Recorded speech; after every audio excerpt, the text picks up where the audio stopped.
Tikulandireni kuli konse kumukonera Mibawa TV sana tsiku la lero khala la chinayi pa 28 November 2024 likaluba sana zochitika kuchokera kulikulu ya chipani cha UTM ku area 10 meneko akuluakulu chipani cha UTM akhale ndi zoyakambirana kapena kuti zoyankhula zimene afuna yankhule ku mtundu wa Malawi ndi likaluba sana zonse kuchokera mu mzinda wa Lilongwe pompano pa Mibawa TV ine ndipo kala jino mu studio muno ndikhale ndi Steve Kondo Banda pemeti kudikira nzathu mu mzinda wa Lilongwe kuti zonse zikhale zikuyamba kumeneko ndikulandireni masanano ndathokoza azikomo kwambiri ndiye kuti chipani cha UTM chikhale chimene chikuyankhula ku mtundu wa Malawi mwina tikukhulupirira kuti ayankhepo zina zimene mtsogoleri wa dziko lino Dr. Lazarus Chakwera anayankhula dzulo mu national address madzulo a tsiku la dzulo na chakummawa pomwe tinamva kuti chipani cha UTM motsogozedwa ndi president wawo Dr. Daliso Kabambe ali ndi zolankhula kwa Malawi kudzera kwa Rulankhani amadesha ma 12 o'clock kena kwa nasintha kuti cha ma 1 o'clock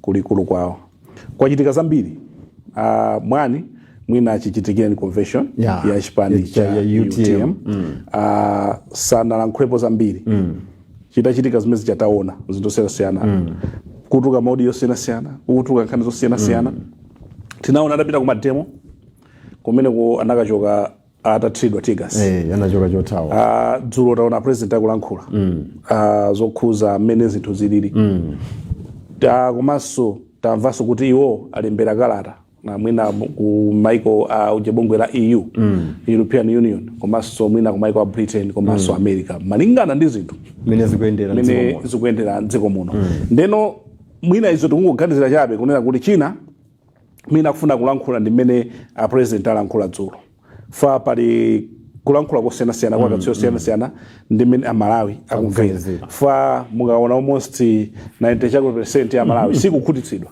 mwina kuti sanapereke mayankho amene Malawi amayembekeza yes sikukhutitsidwa kuti kodi zomwe amayembekezera kwa president zimenezo ndeti tili pano kuti tupatseni press briefing imeneyo fata tikakamba za speech ya president mina tungokhulupirira kuti sangalephere kukambapo zomwe alankhula dzulo president malinga ndi mavuto amene ali dziko muno wani nkhani ya njala kodi anafotokoza bwinobwino a president nkhani ya njala momveka bwino kuti kodi chitsogolo chikhale chotere kapena kwawo kunali kungothokoza ma donors amene atithandiza ndikutiuza kuti ayi maulendo nayi nayenda pa miyezi yapitayi sukuti amangoyenda koma anali aphindu otere ena amene kapena amangofuna kungotisiriritsa kuti anali pa maulendo amenewa ndeti khopo mina chipani chimenechi cha UTM motsogozedwa ndi mtsogoleri wawo akhale kulankhulapo mankhani imene nkhani yakusowa kwa mafuta of course a president anakambapo dzulo kuti mwina pakati pano akupita mdziko la Saudi Arabia mmene akakhala kuti akayamba ndi mtsogoleri wa dziko limenelo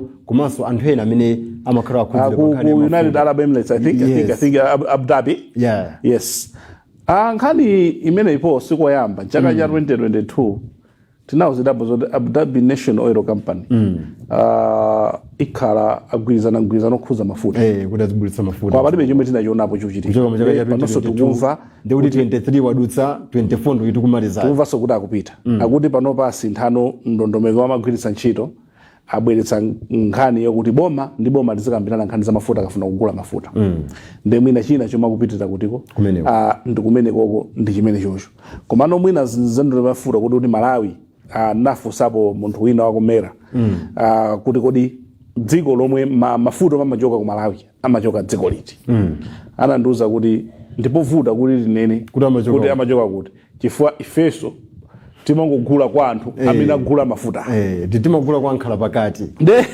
pali nkhani yambiri kuti okay tikunena kuti boma ndi boma there's a cartel kwambiri mu oil industry kodi zimene ndi zothandizadi zichitikadi foti mutati mavuto ndi dziko mwina lomwe linapanga nationalize nkhani ya mafuta umaonapo bwino kwambiri imakhala ngati imene lili Venezuela maiko ambiri omwe timati kuli mafuta si dziko lija lomwe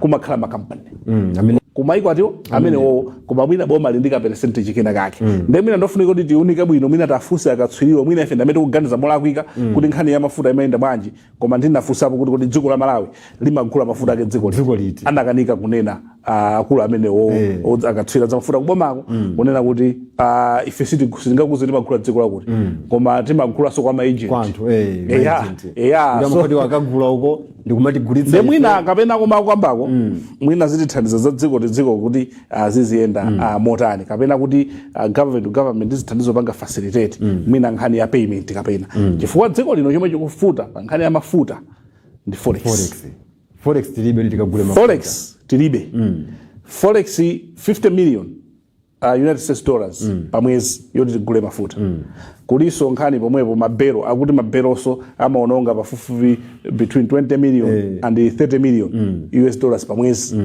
kuti tigule mabero mwe magulitsa ndekuli nkhani ya mafuta nde pano paso nkhani ya fertilizer komano tikaona pazaka zimene zizuti chomwe yachita boma ndi chani kuti lipange generate nkhani ya forex ndi pamene pali force mwina ndi vuto latonse dziko lathu lino chida chilichonse tikudalira kunja ndi singano yemwe dziko muno soposambira mafuta odzola matupiki akumachoka ku China ma spice kuchoka kunja chomwe akudya anthu tomato amene timadzala uchi mbewu zimene zimakhazu chani zichoka kunja koma ndi zingati zomwe zikutipangira generate zimene tikupititsa maiko ena kodi boma linayika ndondomeko zotani kuti zinthu zizipangira generate kuti zibweretsa forex ndi zina zomwe nkhani zomwe mwina Malawi ambiri amayembekezera kunena kuti okay tikukamba zoti tukatenga ngongole ka badea yatithandiza koma tizabweza bwanji taika njira zotani fapa lopa ngongole zathu zinafika kali 15 trillion zimene tikukanika kubweza pakati pano so dziko solili pachani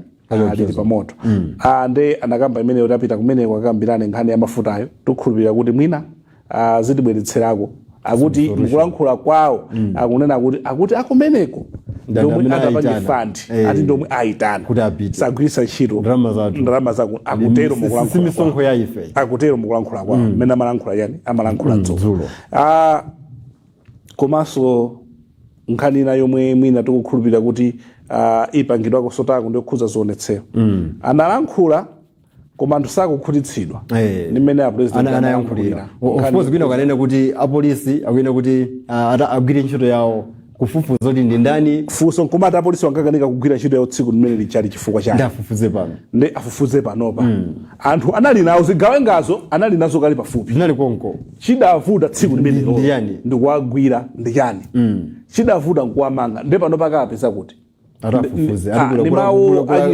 kula kadolozo uchita kafukufuku afufuza ndi mawu anyipha maso chabe koma noti apatsa anthu mwayi kuti okha azukute zomalankhula tikudikira mwina press briefing pota pati 1 o'clock mwina akabambe tsala pang'ono kumene kuti afike ku ya 10 mukhala ndi mwaya Malawi pano oyikupatsani kuti mwimbe mafoni mufotokoze maganizo anu zomwe analankhula president dzulo tikudikira kuti sonkhano wa UTM yambe olo sonkhano ukatha kuti maona bwanji zomwe alankhula kabambe zomwe alankhula president kodi ino mukutipo bwanji ndi zina zomwe zinakambidwa dzulo za nkhani ya njala nkhani imene ya fuel kuti tiyamba process yo atiboma tuboma government to government musamakhalitsa ina nkhala pakati musamakhale ma agent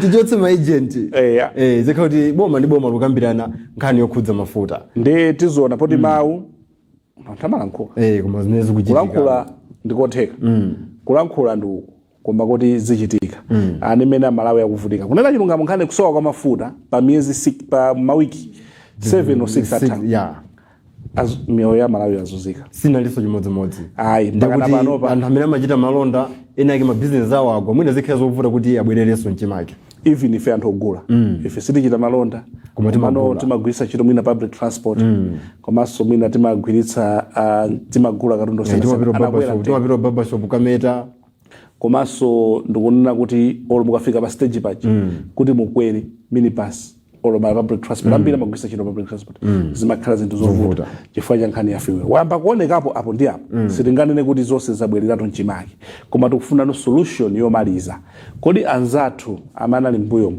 ankapanga bwanji aboma la amayi la DPP la UDF kodi ifeyo chomwe chikutikanika panopa ndi chani chomwe tikupanga prioritize ngati dziko ndi chani nde mwina zinazo poti akabambe adakhala mkulu wa Reserve Bank tiona akamafotokoza ngatata gondekonso kunkhalimene koma chikhulupiriro chathu panopa ndicho kuti ndekuti mwina akufuna kulankhulapo kapena kuyankhapo pa zomwe president analankhula zomwe anthu ambiri dziko muno akuoneka kuti sizidafikepo kumtima zomwe analankhula mtsogoleri sizidafike kumtima apereka zimene iwo samayembekeza one mayankho amene apereka president tikukamba izi mmene timadzuka lero kumayenda kumacheza ndi anthu nkhani museumu ndiyo chilakuonekeratu kuti anthu sizinagwire kodi ena kumati kodi ati amangofuna kutisiriritsa kuti kapena akupita kunja zolankhula maganizo anthu mene akutani kulankhulira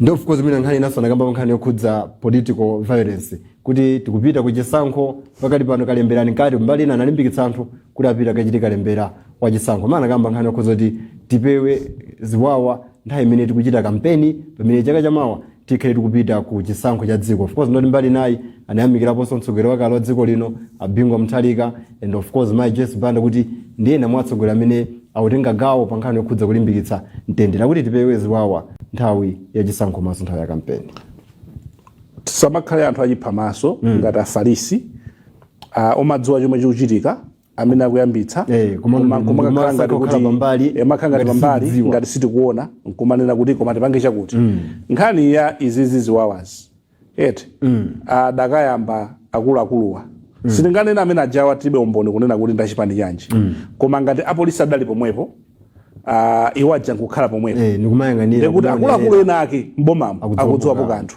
chifukwa ananyamulazi kwanje aja adakakhala kuti ndi otsutsa pompaja polisi adakamanga komano timati tikanjeza ndi apolisi eno omwe tikuwadziwa ngati muja kuti ntchito yawo sadagwire fwa chani amatifotokozera zinthu zina komano iwowo akamanena kuti sapange ziwawa adakayamba ndi iwowo kuuzana kuchipani kunena kuti zidachitika kwa mphowe zija adamenya DPP anthu amene aja mavidiyo analipo adakatha kumangidwa kuti si zinthu zabwino zimene si zinthu zabwino anthu omwe anagenda mtsogoleri wa dziko nokuchikwawo zimene si zabwino enaso anagenda kunkuyu uko enaso anagenda kunkuyu zimene si zabwino zomwe zachitika masabata awiri awawa anyamata kunyamula zikwanje zimene si zabwino zizopereka chiopsezo zomwe zikwanje za nyuwani koma ndi za nyuwani akugula ndi ndani zikwanjezo anthu aja chikwanje chija sadatenge kwawo so izo wina wake wagula zija za ku Rwanda zija zinachitika ku Rwanda zija ena akakuzibweretsa kutiko akudzibweretsa zimambika chonchi so mukadzakhala kuti anthu wamba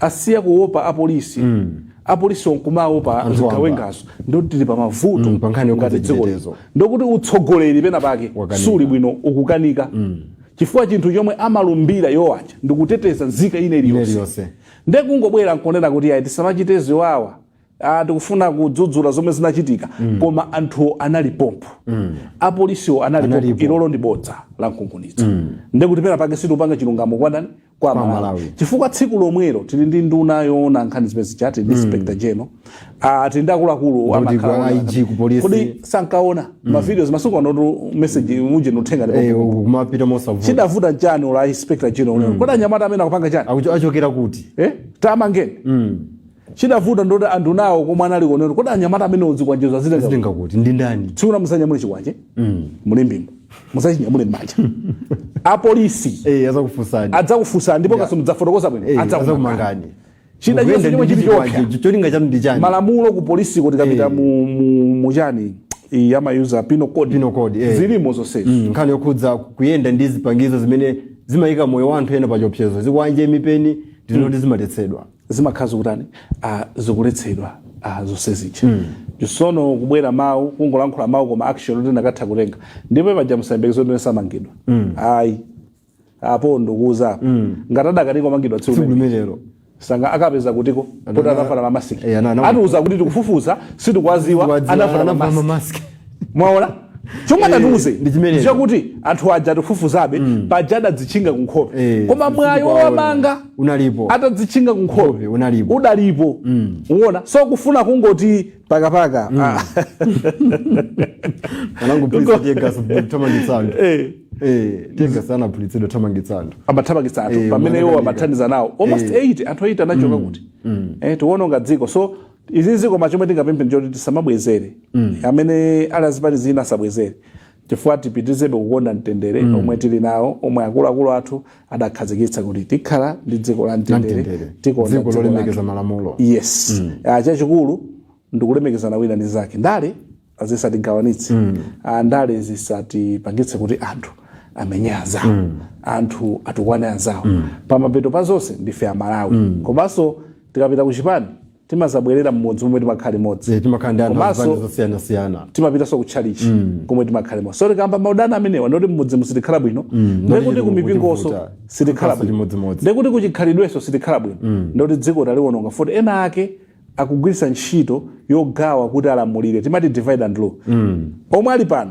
omwe akulamulira pano chomwe akukhulupirira kwambiri pali mitundu ingapo ya ndale yomwe anthu amagwiritsa ntchito imodzi mwayo ndi ya divide and rule kwagawa anthu kuti iwo azilamulira adzikhala kumenyana mmojeno mitu yokhaokha inu muli pa mtambasali kuti wacha asakhale ndi mphamvu chifukwa madzowa kuti wenera united ndoti mumwagonjetsa manthambe mwagawanikana pakhoti pali chipwirikiti walikhala atengerapo advantage komano ufulu ochita zionetsero uli m'malamulo a dziko lino and ufuluso wa chibadidwe nkhani yoti anthu sakulembetsa ndizoona nkhani iyi ndiye kupita konse ku opposition amangoyang'ana samamemeza anthu awo papa ndipomwe tikuona kukhala kuti mwina anthu apita okha fezo yomaliza ndimere ndikuona pita munthalika pamene akutuluka akupita kumwazi koma Blantyre muno ndi district imodzi yayikulu even mashado awo ma MP awo sadatuluke adakayendayenda Blantyre muno adakapita kutcholo kuti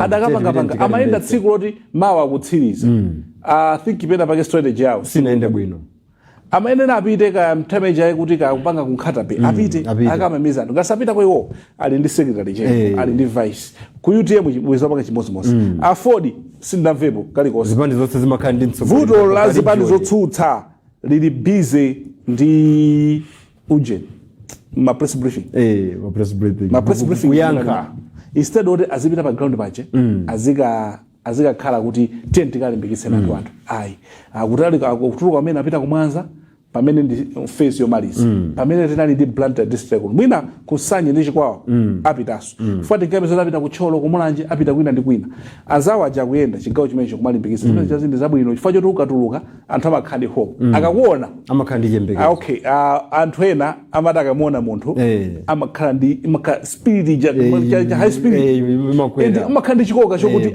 ineyo ndipite basi ndipite ndikalimbikitse zamuvote so kukhala chete kwa opposition kumangodikira ma press briefing kuti atinene kuti chakuti chikulakwika sikuyenda bwino bungela meki chakuti sikuyenda bwino ikutha kukamona mafigures sakutuluka osangalatsa komanso pali zotsamwitsa zina zokuti anthu ena amati akalembetsa amauza kuti akalembetsa mwende NRB abwera after masiku atatu ajanatha asanalembetse nkhani imene yang'ane mwino ndofunika kuti anthu aja apatsidwenso mwayi kupitenso konse kuja fezi kuyamba kuja kupite masiku 5 fezi achiwiri iso kupitenso masiku ena 5 anthu amene aja abwerere apita akalembetse zithandiza kuti chisankhochi chidzakhale chachani chabwino chabata ndi mtendere kukonzekera chisankho si tsiku lovota koma panopa mmene tikuchita kalembera kuopsa kwake mmene mapeka chithunzithunzi kuti kodi chisankho chiyenda motani kuopsa kwake ndikokuti izizi chaka chamawa wina akhoza ka challenge zotsatira za kukoti chifukwa cha process imene kutani yachitika pakati pano ndi koti likhoza kuonadi kuti ndondomeko ya chisankho sidaende bwino tiyeni tifoteso tidzakhala tikuononganso ndalama zambiri kuchita chisankho kachiwiri tikuononga nthawi ya chitukuko ndalama moti zipite kuyenerera so popewa zinthu kazipeza zimene tinaphunzirira chisankho chapita chichi abungwe la meki ndi INRB mothandizana ndi amene akulamula amene kuti akonze zinthu tikamamba chisankho chino chifukwa chisankho chino chokuti kuvota kawiri kulipo kaye mwayi paja 50% plus 1 ikakanika tikakuponyaso vote yes tikudikirabe kuti tikupatseni area 10 area ya UTM kumeneko nde kapena tingopita kwapita pang'ono ngati tione kuti kuli zotani kuti atiuze kuti kuli zotani kumeneko tikatero mwina tikudikira kapena timveko kuti anthu maganizo awo yes anthu maganizo anu pazomwe analankhula mtsogoleri wa dzulo mtsogoleri wa dziko lino dzulo andotani munaona bwanji imene pamene tikudikira press briefing imeneyi ya chipani cha UTM sitikati kutsegula malayi kutsegula malayi ndi kuti sonzika wina aliyense kumene mukhozopereka maganizo anu poyimba foni pa 09242 komanso ma 6 okwana 4 ndi kuti 7 kumapitoko kwina lonse mulipereke maganizo amene tikudikira anzathu mu mzinda wa Lilongwe ku area 10 headquarters ya chipani cha UTM. Imene tsiku la lero akhali kuti akuyankhula ku mtundu wa Malawi tikukhulupirira not yet confirmed mono mwina akhonza kukambapo zina zomwe dzulo mtsogoleri wa dziko lino anayankhula mmene amayankhula ku mtundu wa Malawi pa nkhani yokhudza mafuta, pa nkhani yokhudza mmene dziko likuyendera, nkhani zachuma komanso mmene nkhani yokhudza chisankho. Nde tipite mu mzinda wa Lilongwe ndi kuti tikhe kubwera siposachedwa pa anzathu akachoka. Yes, ndoti anthu tikupatsani mwayi kumapetopeto kuti mwina mulankhulepo koma panopa kukhangati zapya kumene. Ndi anzathu mu mzinda wa Lilongwe akhala kutipatsira zonse. Mmene mtsogoleri wa chipani cha UTM Dalitso Kabambe wafika mmene timve kuti chipani ichi chikhale chikuyankhula zotani. Zikomo kwambiri bwana Makwenda Chunga omwe ndi director a campaign mchipani cha United Transformation Movement. Oyamba ndisana bwanawa pofuna ndikuthokozeni nonse amene mwabwera amene mwachoka ku nyumba zotola nkhani kuti zikomo kwambiri kuti mutauzidwa mwadzidzidzi zinatheka kuti mvere mukhale nafe. Chipani ichi nchoti chizifuna kwenikweni kuchita kuyankhulana ndi anthu ndi njira yabwino ndiyo khazikika kwenikweni ndi njira yomagwiritsa ntchito inuyo anthu amene mwachoka ku nyumba zimenezi za nkhani zolemba ndi zakanema. Ndiye ndikuthokozeni kwambiri. Bwana Chunga sanakufunseni mina bwana wangu funa kuti adziwe kuti mwachoka ku ma institution ati. Okay? Ndikudziwa kuti mene mukapanga mukamapereka mafunso kumapetoko mina kayandi 5 ni pamene okay, alright. Ndiyeno pamene popo ndisatengeso nayi kwambiri ndiyafunsa bwana kuti atipatse statement yawo ya zimene tabwerera. Bwana President. Thank you so much, the newly elected Deputy President of the United Transformation Movement Party, the campaign director for our party and all other officials here present from the UTM party, but also colleagues and members from the media. Most welcome once again to our headquarters here in Lilongwe. We are obviously absolutely delighted that we can engage with you, the media, this afternoon, and as the Deputy President has said, it will be a routine going forward that will be engaging you on matters of national importance, because you serve a very, very important purpose for our country, to bridge us between those of us with some type of information and those that must hear our information. For this afternoon, I have prepared two statements which I will deliver, and then I will summarize some of those and ask for any questions and the comments that may go towards those two statements. The first statement is responding to the national address which was done and delivered by the President yesterday. So let me go to that one immediately.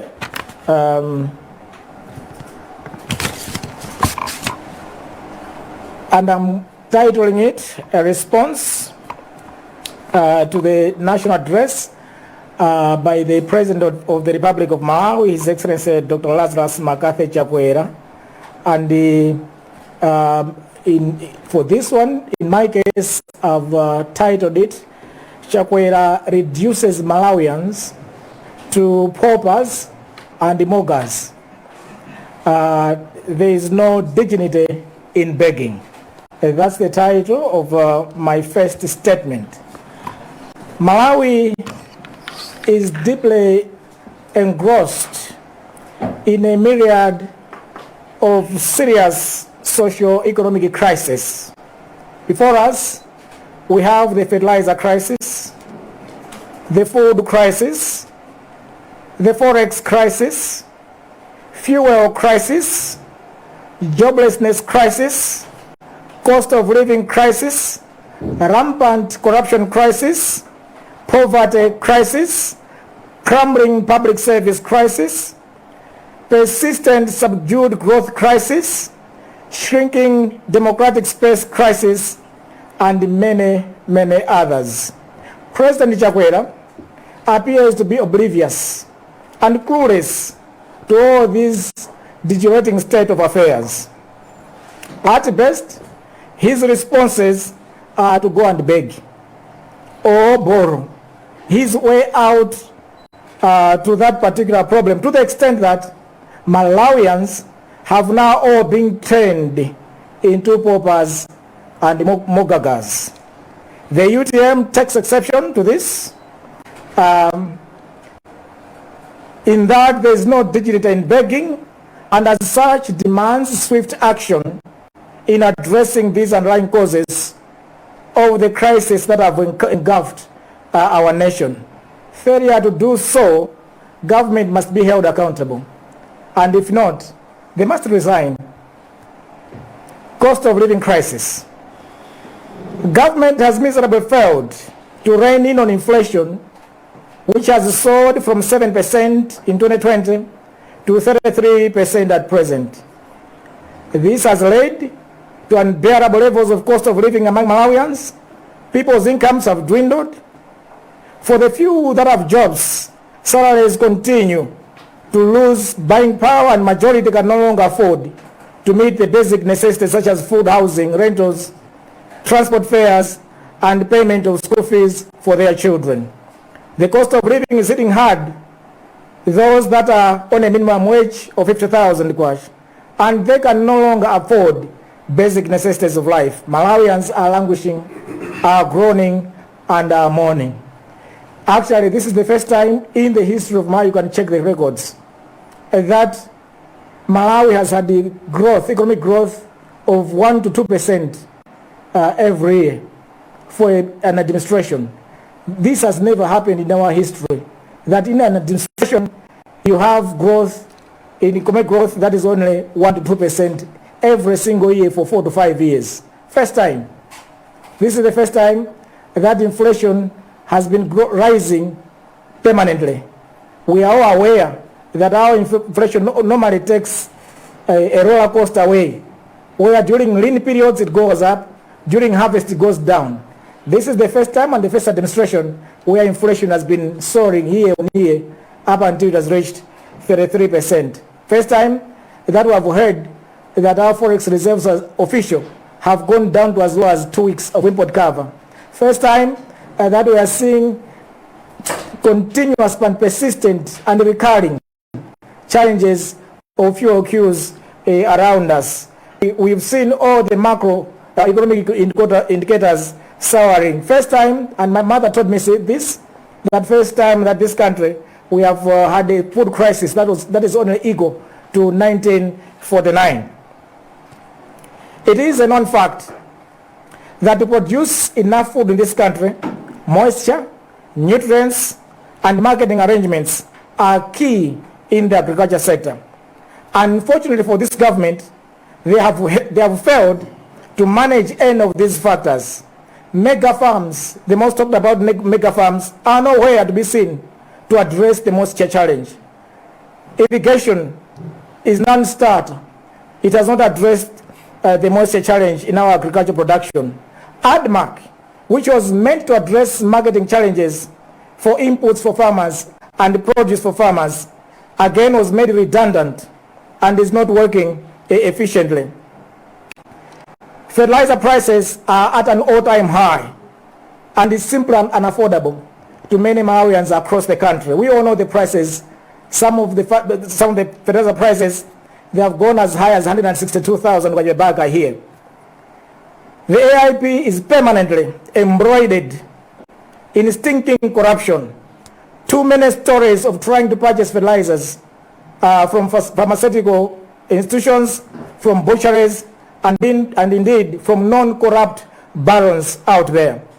As a result, as much as 5.7 million Malawians are rendered destitute this year alone, and this has been a recurring problem year on year that Malawians have been destitute.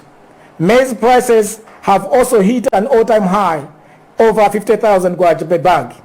Malawians are now reduced to beggars. Everyone else across the street is begging.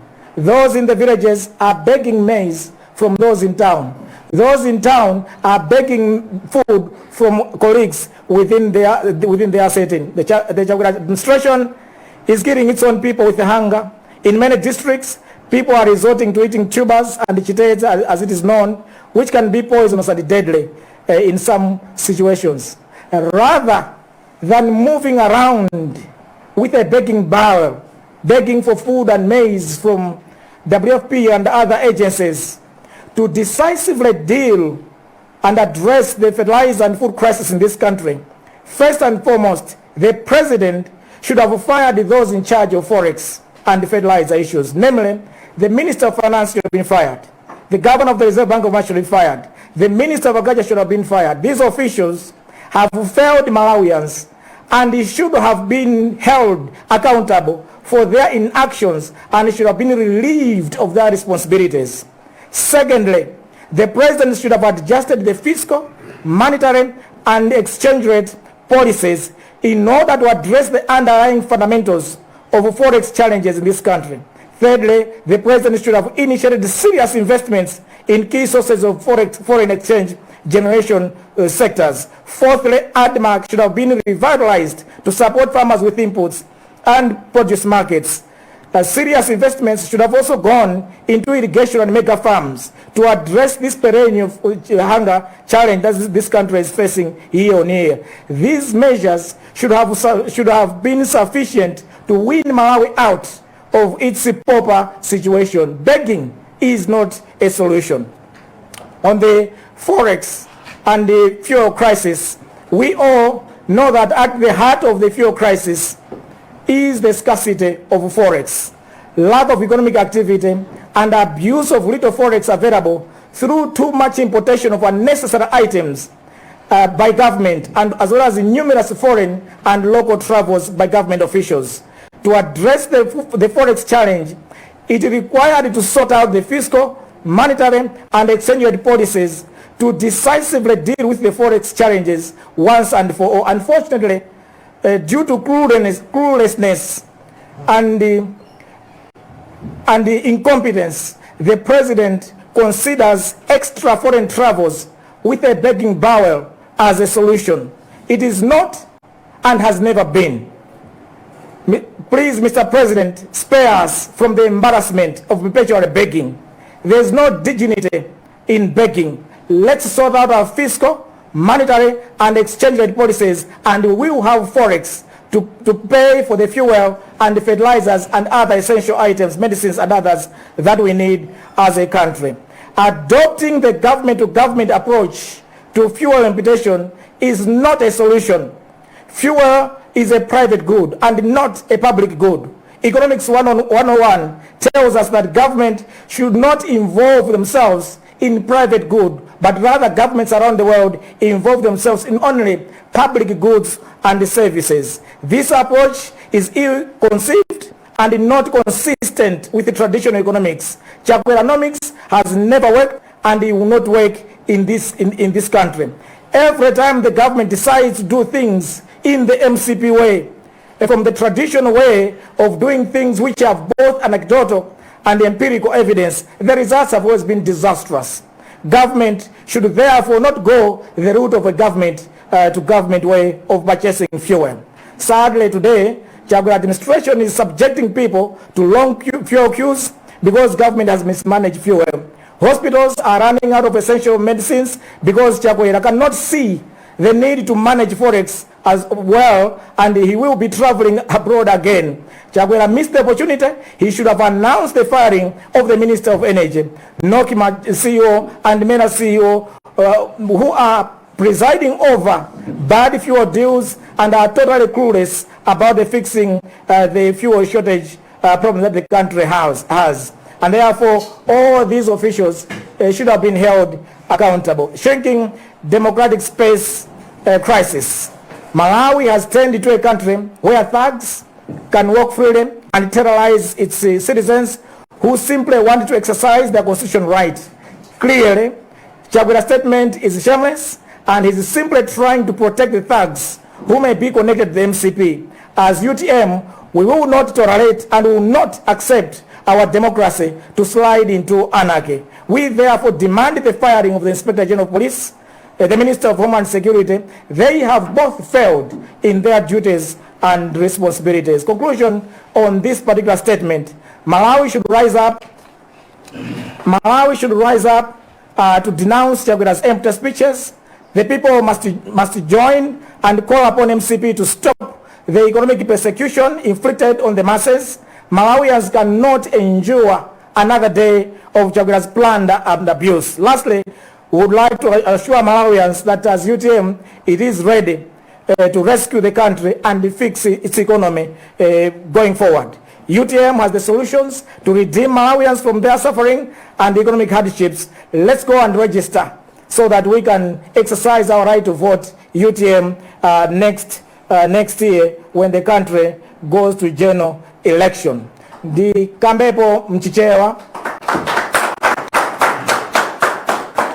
kambepo mchichewa statement menda ifotokozai tiku panga comment zimene a president dzulo analankhula polingana ndi nkhani ya kuvuta kwa chakudya mdziko muno komanso kuvuta kwa mafuta a galimoto mdziko muno ndi maganizo amene adaperekedwa ndi a president monga njira zofuna kuthana ndi mavuto amenewa. Ndiye mu statement imeneyi imene tigawe tikatha press conference imeneyi ineyo ndikunena kuti achakwera apangitsa Malawi kukhala anthu opemphapempha alazaro chotero kukhala alazaro kulibe ubwino wake, dignity kulibe ubwino ndi phindu lake, basi mavuto. Ndi zimene ndayipereka ngati title ya statement imene ife UTM tikuyipereka. Malawi dziko lathu labwino limene lili ndi zambiri zimene Mulungu analidalitsa nalo, pankaka ndi uchi, nyanja yabwino, migodi yambirimbiri paliponse, nthaka yabwino, zonse zabwino. Tili ndi malo kumene tikanapanga za nkhani zimene anthu apita ukaona zachilengedwe osiyanasiyana. Tili nazo zili zonse ndi anthu ake olimbikira ntchito, ophunzira bwino ndi abwino. Koma Malawi lero ndi dziko lomvetsa chisoni chifukwa tili ndi mavuto ochuluka Malawi muno. Tili ndi mavuto afetereza, alimi akukanika kugula fetereza ifo akwera kwambiri. Tili ndi mavuto achakudya chifukwa alimi akukanika kuti no athe kupeza fetereza ndi kulima zakudya zokwanira za iwoeni komanso zoti agulitse. Tili ndi mavuto amafuta a galimoto chifukwa tikupanga zochepa, tikutumiza kunja zochepa, ndiye tikumakhalanso ndi forex yochepa. Dziko la Malawi likukanika kugula mankhwala, kugula fetereza, kugula mafuta a galimoto ndi zina zotero. Ndiye choti Malawi ambiri akulira chifukwa kumakhalira kugona ma filling station. Tili ndi vuto la ndalama zakunja zimene tilibe. Anyamata ambiri mdziko muno alibe ntchito, joblessness. Ambiri akumamaliza ma school koma ntchito kulibe chifukwa kuti chuma chathu cha dziko chikukanika kukwera chapotera. Ndiye chikukanika kuti chipange ntchito za anyamata athu mdziko muno. Ambiri angoenda ali ma certificate awo m'manja, ma PhD ma masters awo, ma degree ma certificate osiyanasiyana, kulibe ntchito ku dziko la Malawi. Anthu akuzunzika, mitengo ya zinthu ikukwera kwambiri mothamanga kuposa mmene masalari akukwerera. Ndiye onse amuzintchito Malawi muno akuzunzika kwambiri chifukwa mitengo ikukwera mothamanga kwambiri pamene masalari awo akukwera mochepa kwambiri. Dziko lino la Malawi tili ndi vuto la Katangale wafika pochititsa mantha pafupifupi contract iliyonse ya boma pakumakhala Katangale wina akumalandirapo chiphupu. Mupeza kuti anthu amene alamboma zaka 4 zapitazo mukaona lero moyo wawo anali apo, koma lero alemera kwambiri. Magalimoto ngambwi, nyumba ngambwi, maloji ngambwi. Kwaona moyo wonse nthiratu muzaka 4 pamene masalary yawo anali utikwadziwa kuti ndiotani masalary yawo. Chuma chawo cannot be explained pa zinthu zimene iwo apeza muzaka 4 zokha.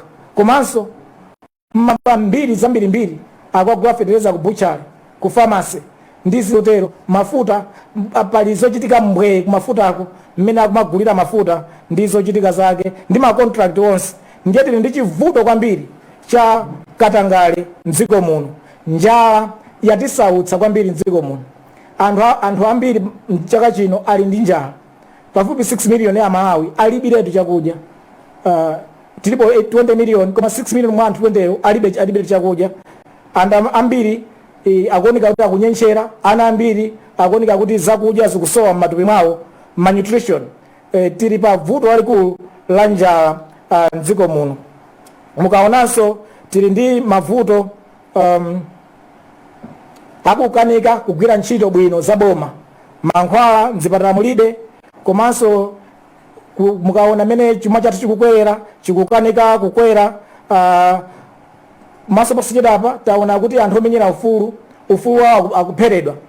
Malinga ndi constitution athu aliyense ali ndi ufulu oti akhoza panga demonstrate, koma lero ufulu uja ukupheredwa chifukwa anthu ena akumatenga zikwanje ndikumayenda limodzi ndi apolisi ndikumathamangitsa, kumenya, kukhapa anthu amene akupanga exercise their right to demonstrate.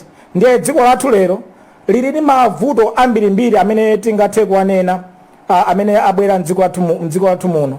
Mukaonetsetsa mene alankhulira dzulo a president zikuoneka ngati osakumvetsa bwinobwino kuti mavuto ndi chani, komanso kukhala ngati sakudziwa kwenikweni kuti chikuchitika ndi chani. Zikuoneka ngati kuti understanding ikuvuta.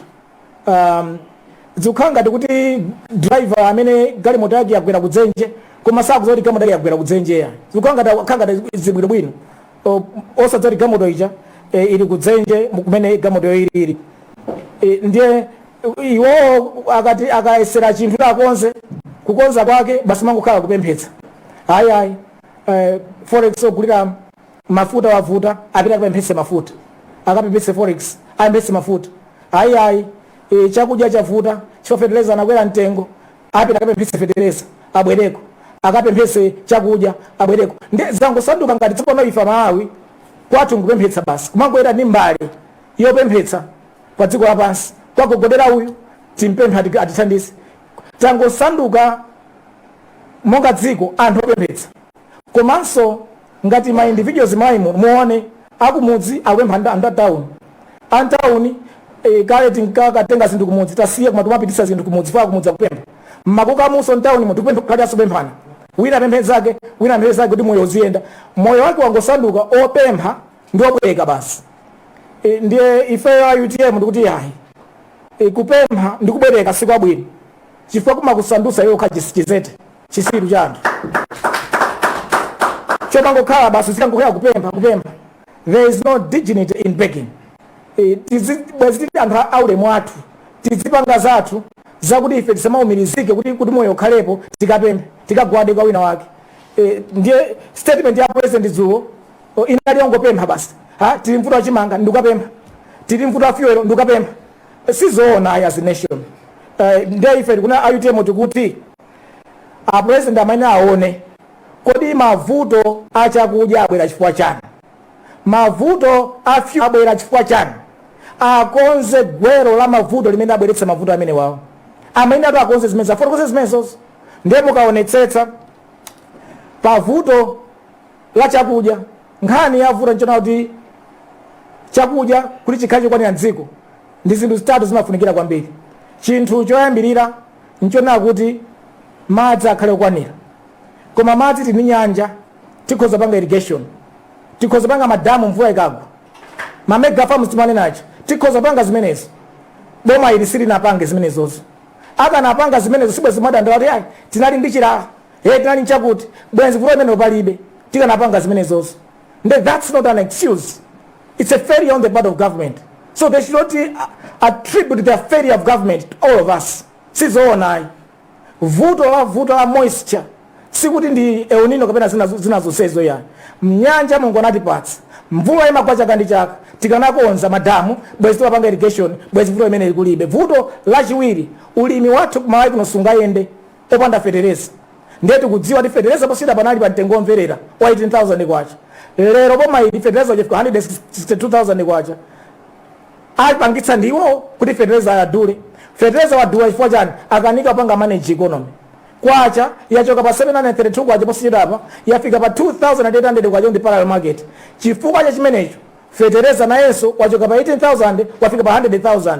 Ndiye vuto akanika kukonza chuma cha dziko lino chapangitsa fetereza akwere kwambiri mtengo. Chifukwa fetereza wakwera mtengo alimi akukanika kupeza fetereza mdzikomo akuzunzika. Ndiye akukanika kuti alime zokwanira alibe chakudya.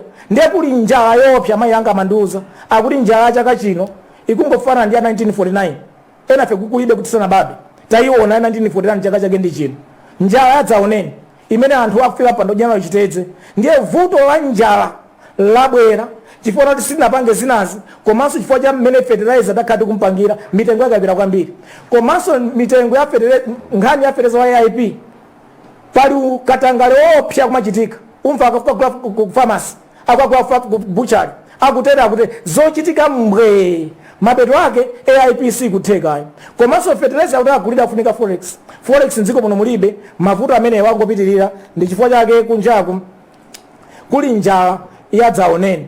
Mitengo ya chimangayo ndi yakwera kwambiri anthu ambiri sangakwanitse kuti atese kugula chimangacho. Chachitatu misika yogulitsa my inputs zipangizo za ulimi komanso misika yogulitsira chimangacho nayonso timadalira kwambiri mbuye mosemo Admark. Mukudziwa zimene zinachitika kwa Admark kuti lero Admark ija inatsekedwa sidzikuyenda ngakhale pang'ono ku Admark. Mavuto onsewa alipo kuti tithane ni mavuto azanjala mdziko muno.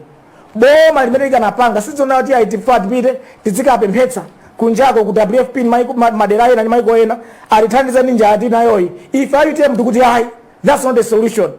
Vuto limene likabwera number 1 chifukwa cha forex kuti tukanika kuti tigule fertilizer kumaso kuti fertilizer aja tizimgula pa mtengo wovuta kwambiri. Ndiye vuto la forex mukayangana mu constitution mwathu vuto limenelo ainu ake amapanga hando ndi deal ndi nkhani ya forex ndi Reserve Bank ya Malawi. Ndiye tikuti governor Reserve Bank ya Malawi amayenera kuti held accountable atule pansi udindo komanso minister of finance atule pansi udindo nawonso makhuzidwa zimenezo komanso minister of agriculture nawonso atule pansi udindo alephera kuti aonetsetse kuti alimi akutha kupeza fertilizer pa mitengo yabwino alephera kuti aonetsetse kuti mdziko muno tapanga za mega farms tapanga ma irrigation kuti vuto la moisture minda yathu ithe kukonzeka. Mavuto amene atakonzeke zimafunika ona kuti iwo amene akugwira ntchito zimenezi athe kugwira ntchito zabwino koma sakugwira chotera amene akuti iwo atule pansi maudindo awo. Komanso chachitatu bungwe ila Admark timayenera tilikonze tililimbikitse kuti lingathe kuwatumikira bwino Amalawi powapatsa mbewu munthawi yake komanso poonetsetsa kuti Admark ikugula mbewu zimene alimi alima atulutsa nkupitisa kumisika yosiyanasiyana mdziko muno. Nkhani ya forex tikudziwa kuti ndalama zakunja zakhala zikuvuta koma ndalama zakunja zikuvuta chifukwa chake chenicheni nchonena kuti ndondomeko zimene tikugwiritsa ntchito zachuma timati fiscal policy, monetary policy, exchange rate policy zonse nzovunda tukugwiritsa ntchito ndondomeko zachuma zolakwika. tikanakhala tikugwiritsa ntchito ndondomeko zachuma zabwino bwezi ndalama athu yako achali bwinobwino bwezi kukwera mtengo kwa zinthu kulibe bwezi ndalama zakunja zikupezeka bwezi chuma chathu chikumakula kumakwera koma chifukwa tikugwiritsa ntchito ndondomeko zolakwika zachuma. We have a wrong fiscal policy, wrong monetary policy, wrong exchange rate policy. Chifukwa zonse zolakwika nchifukwa chuma chathu chapimbinira chasokonekera zinthu sizikuyenda mdziko muno. zimafunika kuti zimene zikonzedwe zikakonzedwa ndiye kuti ifeyo chuma chathu chiyamba kuyenda bwino. Tikati tikhala ndi fuel, tikakhala ndi fuel tizitha kukagula mafuta mmene tingathe kugulira, kugula fertilizer mmene tingathe kugulira, kugula mankhwala mmene tingathe kugulira. Koma chifukwa ndondomeko za chuma zalakwika ndiye forex kulibe, ndiye abweretsa mavuto amenewa amene tili nawo lero. Ndiye solution si imene anena president ijadzulo yayi yoti ndiye ndikupita boma tu boma ndizikapempha mafuta kuti boma lakwina kwake lizitipatsa boma lathu mafuta. Sizoona iyayi, chifukwa ku dziko lapansi simaboma amagula fertilizer, simaboma amene amagula mafuta agalimoto. Ku economics 101 ana asukulu akuwuzani a first year ku college akuwuzani kuna kuti pali mitundu iwiri ya zinthu timati public good, zinthu zimene boma limatha kugula ndi kugulitsa ndi kupanga, ndiye pali zinthu zimene anthu private good zimene amayenda kugula ndi kugulitsa mu economy. Ndiye mafuta ali gulu la zinthu zimene anthu akuyenda mapanga ma business osati boma iya. Ndiye lero tifuna tilipange boma lizikagula mafuta agalimoto. Zona zimenezo government to government approach, what is that? Mwana wa year 1 ku college akuza ndi nzola kwika chifukwa sibene zinthu zimene akukhalira. Ndiye solution si imene yoti yayi boma litere, that's not the solution. Solution ndiyo fati konze gwero la vuto la forex. Gwero la vuto la forex ndi ndondomeko za chuma zimene zasokonekera mdziko muno. Tikakonza gwero limene tiona kuti zinthu sizizikweranso mtengo. Tipeza kuti ndalama zakunja zikhala mbwe, ndalama akwacha ikhala yokhazikika, ntchito zikhala mbwe, anyamata atha kusowa ntchito amapeza ntchito, umoyo wa anthu uyamba kukonzeka kukhala bwino. Zimenezo ndi zimene apresident afuna azitiuza azikonza zimenezozo, koma boma ili alephera kuti likonze zimenezozo. Ndiye chifukwa chakuti ya government zinthu zosamveka ngati zimenezozo. Ndiye ife tikuti a UTM tikuti mmene zilimu a minister of finance amene ndithu atule pansi udindo wawo chifukwa iwo alephera pa ntchito yawo yopanga advice a president. A governance bank alephera pa ntchito yawo kuti apanga advice ndi kuchita zoyenera, kupanga advice a president kuchita zoyenera. Komanso anzathu akumera, komanso anzathu ena amene akugwira ntchito kunoki manima udindo ena okhudzira ndi nkhani zonsezi amene onsewo kuti apemphedwe kuti ayitirani pansi maudindo anu chifukwa makanika kugwira ntchito zanu mmene mukanatha kugwirira. Solution sindiye kuti tizipita kubazungulira pa dziko lapansi kupitiriza kuononga ndalama zaboma zochepa zimene zilipo. Pomaliza timakamba nkhani yona kuti mdziko muno mukuoneka kuti ufulu wayamba kuphwanyidwa tsopano. Ndi ufulu aliyense Malawi pamene zamudinya, pamene zamuwawa kupanga press conference imene ndikupangira mwa ufulu. Ndi ufulu wa Malawi aliyense pamene akumva kuwawa kukayenda kunsewu kupanga demonstrate chifukwa cha vuto limene yakumana, ndi ufulu wake. Koma ufulu uja mukadzapeza kuti boma likuwauza anthu kwapatsa zikwanji ndi ya polisi adzipita ndikumakatsira mtiye gasasana yako china chilichonse, anthu adzikwanje ndikumabwera kumathandizana ndi apolisi kumene koko ndikupherana ufulu mdziko muno. Chotero sisi kugwirizana ndi constitution yathu. A president analumbira to uphold our constitution. That is not upholding our constitutionalism in anapanga ujini anapanga swear to uphold. Chotero ife tikuna kuti pazifukwa zimene zizi a inspector general of police, a minister of homeland security, amene atule pasi maudindo, they need to be held accountable pazifukwa zimene iwo wakuchita zosagwirizana ndi zimene dziko lina anena kuti tizikhalira ngati Malawi mdziko muno. Pomalizira penepeni kungomaliza kuna kuti Malawi athu pa Malawi paterera, pa Malawi pa Nyansa, pa Malawi pachita ngati madzi katonde pavuta pawirira pa Malawi. Koma kuwirira konseko pawirira chifukwa cha boma lalephera kuwatumikira anthu ake. Kulikonse boma limayikidwa ndicho linga chinoti thandize anthu ake mdzikoyo kuti anthu akhale moyo wabwino. Koma kuno boma lathu layikidwa mamoti ife tizimva kukoma Malawi kuti ndi boma limene kuti tikuyang'anira likutisamalira. Boma la lero sili kutisamalira, ntchito kulibe, njala yakuwa, mavuto akuwa, tumagona mfilling station, mavuto ndi ambirimbiri. Ndiye boma lalephera. Ndiye boma likalephera timayenera kuliuza boma kuti mwalephera, muvomereze choyamba kuti mwalephera, osati mungotiuza kuti iye pali njala. Ndiye tipangazawo kuti muvomereze kuti njala yabwera chifukwa cha ifeyo, komanso muvomereze kuti chumachi chikukanika chifukwa cha ifeyo, muvomereze fuel akukanika chifukwa cha ifeyo. Mukavomereza mukatero mpangere sign. muwapatse mpata nzanu kuti mwina akhoza kukonza umoyo wa Malawi. Mchaka cha mawa September Amalawi apita kukapanga exercise their right to vote a government of their choice. Ndikupemphe ndikumemana Malawi chonde teni tikalembetseni boma idera lephera mwalona mena lephereramu UTM ife tifuatwa mboma chaka cha ndipo tuli chaka cha mawa tikuzayika boma lokomera Malawi wonse, boma limene lidzathandize umoyo wa Malawi. Chonde teni tikalembetse kuti chaka cha mawa tidzakhale ni mwayi wokavota boma limene lingathe kubweramo dziko la Malawi. Zikomo kwambiri for that first part of the statement.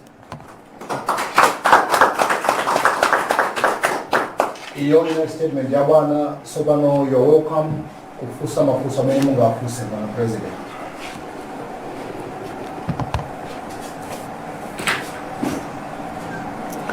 Ndingo maliza the second statement and then we can go to the questions. How about that?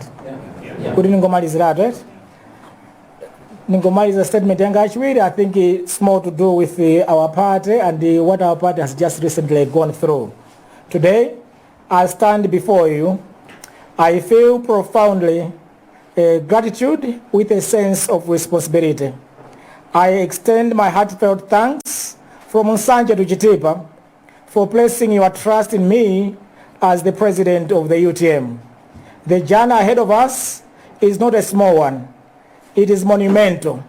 We have a significant work before us to rebuild our party and to foster unity among our members. Let me remind each one of you that the UTM is not just a political party. It is a movement owned by the people and for the people. It is our collective responsibility to create an atmosphere of unity, collaboration, and peace within our ranks. I am committed to being a leader who encourages an open door policy. In our movement, every voice matters and every opinion counts. Together, we will ensure that our ideas and ideals are not lost, but are cherished and are upheld. As we carry the weight of our responsibilities, let us not forget the legacy of our founding president, the late Dr. Saulos Klaus Chilima. It is imperative that we honor his vision and guidance. We must embody the principles that led to the founding of this great movement. I pledge to protect and advance the SKC legacy, embedding it with the very DNA of UTM during my tenure of office. We must seek the truth about the tragic accident that took him from us and ensure that it is addressed with the seriousness that it warrants. I also urge each one of us to respect the foundational members of our party. Their wisdom and experience are vital as we move forward. UTM is a people-driven movement, and it is your voice and your stories that will guide us. I am devoted to defending the rights of every UTM member and every Malawian. It is every citizen's constitutional right to live free from fear, free from violence, and free indeed from oppression. Our objective is clear: to unify our movement, harness our collective strength, and work tirelessly to form the next government. But let this not be merely an aspiration. Let it be our commitment. We must all surrender ourselves to this duty to fight against tribalism, nepotism, corruption, regionalism, and cronyism that threaten our integrity and unity. Let us approach this task with an unwavering determination. I have absolute faith that together we can lead the UTM into a new era, one where we reach every corner of this country with a message of hope, unity, and change. We can build the Malawi we deserve, a Malawi where every child dreams without limits, where every citizen thrives, and where justice, peace, and prosperity reign. As we move forward, let us remind ourselves, Osaopa, Osafoka, Osatopa. Let these words guide us as we walk this journey hand in hand. Together, we will rise. Together, we will overcome, and together we will achieve greatness within UTM and our country. I thank you so much for your attention. Kungonena mwachidule timatithokoze mamembers onse a UTM dziko lonse la Malawi potisankha ine ndi azinzanga kuti tikhoza kukhala patsogolo pa chipanichi cha UTM. Ifeyo ndife otunthumira kwambiri ndi ubwino umene tinapatsidwa kusankhidwa. Tikuona kuti ndi ntchito yayikulu imene apatsidwa chifukwa UTM ifuna ipange boma chaka chamawa. Ntchito imeneyo yapatsidwa kwa ife kuti titsogolere kuti UTM ikhale mboma chaka chamawa. Ife tifuna tikathokoze kwambiri pa ntchito imene malemu mzimu wonse mutendere adayigwira yopanga chipanichi kukhala mtsogoleri wa chipanichi woyambirira komanso kutumikira mwabwino kwambiri chipanichi mu nthawi yonse. Chipanichi chinali mdziko muno chidachita bwino masankho a 2019 komanso masankho a 2020 chifukwa cha upangiri wawo. Chipanichi chikuyima pa ngodya zitatu zazikulu zenizeni chimene mafounders a chipanichi anaganizira kwambiri. Ngodya yoyambirira yona kuti Amalawi tikhala amodzi, tileke kusankhana mitundu kuchokera ku Nsanje mpaka na kuchitipa. Tikimapatsana ntchito kani mboma tisamayang'ane kuti munthu achokera kuti, komano kungoyang'ana merit kuti aliyense amene ali nkuthekera akhale pa udindo umene iyeyo angathe kukhala mdziko muno. Komanso kuti ma project asamayendere kuti ma project yawapita kwa kudera liti chifukwa president akuchokako akhale ma project opita dziko lonse la Malawi popanda kusankhana kwina kulikonse. Komanso kuti opatsidwa ntchito za boma ma contract akhala aliyense amene ali ndi kuthekera amene wapereka mtengo wabwino amene angathe kugwira ntchito yabwino osati kumpatsa munthu chifukwa choti iyeyo amachokera kumene a president amachokera kapena kuti iye amathandizira ndalama chipani chimene chikulamulira, koma kuti aliyense akhale ndi opportunity mdziko muno yopanga nawo participate mu economic activities a mdziko muno. Komanso chinthu chachiwiri chimene UTM imakhazikapo kwambiri nchothana ndi katangale. Lero katangale wavuta kwambiri mdziko la Malawi. Pa contract yonse ya boma pamachuka za katangale kugula mafuta kugula mafereleza pakumamveka nkhani zosiyanasiyana. Katangale wakula kwambiri mdziko muno. UTM ifuna idzathetse katangale kuti katangale mdziko muno timupeza kuti anthu ena adindo amene angokhala zaka zinayi zokha mboma ali ngati nduna kapena maudindo osiyanasiyana alemera kwambiri, ali nyumba zambirimbiri, ali ndi magalimoto ambirimbiri, amatha kupezeka ndalama zambirimbiri zimene zili zodabwitsa zoonetseratu poyera kuti katangale wavuta wakula pa Malawi. Ife UTM tuna kuti katangale amene akutha malemu a president athu anali wayambirira chipanichi ankakonda kunena mwanthabwala kuna kuti anthu amene ali kundende amene mwina anangobaka nkhuku amene achachokeko kuemba pa zenizeni kundendeko imene ndiye UTM imene imanena kuti katangale ayi mdziko muno katangale atheretu. China chachitatu chotsiriza chimene UTM imakhazikapo ndichona kuti dziko ndilisinthe, umphawi wachuluka, kusowa ntchito kwachuluka, njala yachuluka, chuma chavuta, anthu ambiri akusauka mdziko muno, zinthu zikukwera mtengo kwambiri, ndalama zakunja zikusowa, anthu akugona ma filling station, nde mavuto nkhani dziko la Malawi. UTM ikuti ifuna idzabweretse tsogolo bwino kwa Malawi onse. Yapanga manifesto ili ndi manifesto yabwino kwambiri yoti ithane ndi mavuto onsewa amene Malawi akukumana nawo. Chotero UTM chaka chamawa tifunika tilowe mboma chifukwa tili ndi agenda yabwino lowera mboma. Chotero ifeyo mwatisankha ngati atsogoleri tigwira ntchito ndi wina aliyense mu UTM. Aliyense tionetsetsa ali mbali imodzi ya UTM, timangane pamodzi, tigwirane pamodzi kuti cholinga tiyendere limodzi tikafike tikapange boma.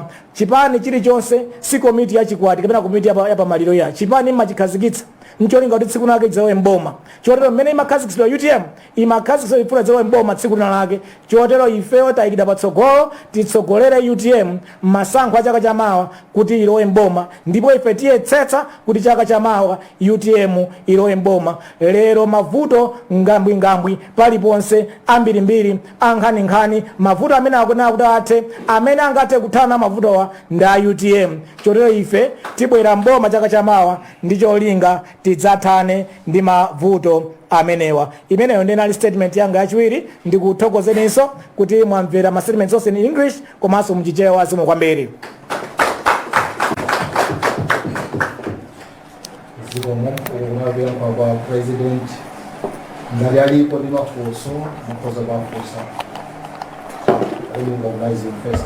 Yes, my name is Michelle just three quick questions. Firstly, you took part in the foil demos.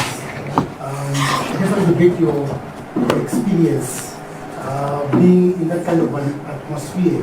What it felt like? What did you experience? And secondly, since the UTM held its convention, we've seen and observed that there seem to be some people that want to destabilize the party, if I can use that word. As a leader, as a newly elected UTM president, is there anything that you have done to unite the party? Because we understand there was some leakage of some phone conversations. The former SG, Kariati, I think the way she commented on the party, the sentiments were not in good faith. Have you reached out to her? What about Kambala? What about the other presidential aspirants? Are you still united? Because I understand you signed that MOU, that binding document to say even though one loses, but still remains the part of the party, and then you forge ahead. Is this happening?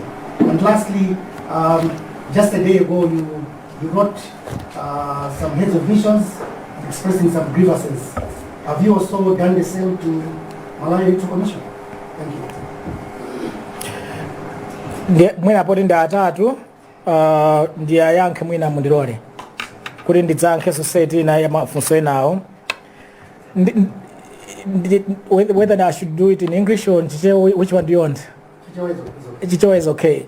Ndizonadi ineyo ngati president wa UTM komanso azinzanga UTM tinapanga nawo participate pa ma demonstrations a Monday. Chimene tinapanga nawo participate ndi nkhani zimene ma demonstration apangitsidwira zolinga zake. Number 1, nkhani ya fuel yavuta anthu akugona ma filling station. Ifeyo ngati UTM tikuona kuti amaya kupsinjika, amaya kuzunzika, and ifeyo ngati opposition timaina kutenga nawo mbali limodzi ndi amalawi amene akuvutika. Kwa ima pansi kuluza boma kuti nkhani ya mafuel sizikuyenda apange sort out. Ndiye zimene apitira pansewu. And china chimene papempha nthawi imeneyi tinapempha kuti anduna okhudzira ndi nkhani za mafuta atule pansi udindo. Asiyo amera atule pansi udindo. Anokima atule pansi udindo. Adindo wonse amene alephera amalawi pakagwirika kwa ntchito atule pansi udindo chifukwa zimangoonetseratu kuti kuvuta kwa mafutaku zikuvuta chifukwa anthu ena ake sanagwire bwino ntchito yawo. Ndiye ifenso ya UTM tinapanga side ndi asided kuna kuti ndizonadi anthu asanagwire ntchito bwino, ndizonadi amalawi akufinyika, ndizonadi anthu athu a UTM komanso anthu amene timalankhulira ifeyo a UTM onse akuvutika amene atatu basi. Ndiye kumene kujako titapita ineyo ntapita ndakapeza kuti kunavuta kwambiri chifukwa chodabwitsa kunali apolisi, and apolisiwo ali ndi zigawenga, and zikuoneka kuti zigawengazo zikugwira ntchito ndi apolisi. That was quite surprising to us. Nkuti dziko lapansi apolisi amagwira ntchito ndi zigawenga. That was wrong. Ndiye ndizona adi amati akaponya tear gas uja akamati thamangitsa ifeyo au tupanga peaceful demonstrate zigawenga zazibwerano ndi zikwanje zawo. Kathe was there, Maulidi was there. Kuchita kuoneka kuti aliyense was panting for life, for their dear life. Sizinali bwino koma zonsezo akupanga instigate apolisi. Anthu analibe zida amene apanga demonstrate analibe china chonse. They are not a security threat. Akungopanga demonstrate malingana ndi ufulu wawo, exercising their constitutional right. Kupempha kusite amangouzidwa. They are not supposed to approve any demonstration. Anyone can demonstrate anytime. That's what the constitution provides for. Koma timangopempha kungowadziwitsa. So anthu we had our own constitutional right to go and demonstrate. Koma apolisi akubwera zati tear gas, akubwera zigawenga to work with them. That was bad. So the situation was really very, very bad. And if that's why we are saying no to that. ndi manena mu interview yanga ijaona kuti atatipanga cafe interview kunena kuti ifeyo amalawi up to 1992 tinakhala mboma la MCP under Dr. Banda la Nkhanza lobapanga zimene zijazo amalawi 1992 1994 ananena kuti no to such oppression and autocratic regime tinathana nazo zimene zija ndelero sitingamakhaleso ndi boma loti libweresere back to ma 1990s early 1980s kumati zunza zimene zosatheka sizoonayi ndiye ifeyo tikhala tikulimbana nawo mpaka na zimene zizati chifukwa it's not right tili ndi ufulu opanga demonstrate no one should be threatened kapena kuti kuzunzidwa chifukwa chonati afuna akapanga exercise their constitutional right funso lanu lachiwiri kuti nditatenga chipanechi zikhangati zikutere ndimati nzabwinobwino kuchipano kwathu nzabwinobwino muona kuti kuchokera pamene malemu anatisiya mzimu wause mutendere ndi nthawi imene mwina chipane chingatha kusokonekera komano chingatha mwina kupita kusokonekera kutheratu kapena kutani komano chipanichi akuluakulu athu ene makamaka olemekezeka akaliati asekretary general athu olemekezeka akambala ndi akuluakulu ena Central Executive Committee ndi muneke adayetsetsa poyamba kuti aonetsetse kuti malemu a president athu apatsidwa a dignified sending ndikupatana agwira ntchito yabwino komanso adayetsetsa kuti chipani chachigwire chisasokonekere mu nthawi yowawitsa yovuta ngati imeneyi muona kuna kuti chipani chathu chinayenda bwino and chipani chathu chinapangitsa convention, probably the best convention, most democratic convention ever by any party, and chipani cha UTM pansi pa utsogoleri kwambiri wa secretary general olemekezeka maikaliati ndiye chipani chinakhala bwino chikanatha kutere kuma chinakhalabe chimodzimodzi mpaka na medapita convention tabwerako tidakazitolerabe tikupita chitsogolo ndi zabwinobwino ine nditangofika kuchoka kunzuzu siku nafika Tuesday kuchokera kunzuzu Wednesday ndi nakachesa ndi olemekezeka amaikaliati kuwayamikira chifukwa ntchito imene anagwira yogwirizira chipani bwinobwino kuti zonse zikhale bwino ndinacheza nawo nkumva kwanga nzona kuti olemekezeka maikaliati zonse zabwinobwino tikhala tikuyenda nawo bwinobwino mpaka na kutsogolo komanso nacho ndachokapo napita kunyumba kwa kambala olemekezeka kambala nakacheza nawonso monga iwonso a founding member wa chipanechi tinacheza nkhani yabwino kwa basi sinikuti tikani mavuto nale wonse kupita patsogolo komanso ndachokapo napita kwa olemekezeka Dr. Ntumbuka tinachezanso chimodzimodzi zabwinobwino ndikupita kutsogolo kuti khala tikuyenda zabwinobwino komanso ena iwo amene sanachite bwino mvusi siyana nawonso nakhala ndikuwayitana kuno ku office tikucheza nawo kuti tiye ndigwireni ntchito limodzi as my statement ndinawerenga ija ya kuchipanechi mundaimva kuti tonse tigwire ntchito limodzi ngati UTM mpaka na tikawine boma chaka chamawa ndiye muti ona tonsefe tikamatuluka tikamatani tikugwira ntchito limodzi mpaka na chaka chamawa pamene ifeyo tilowe mboma ena adzakhala nduna zakuti ena adzakhala chani tili mboma chaka chamawa inso zakusankhanira kukhala china chake mboma wathu zabwinobwino ndithu chaka chamawa amene zili zidzakhalire komanso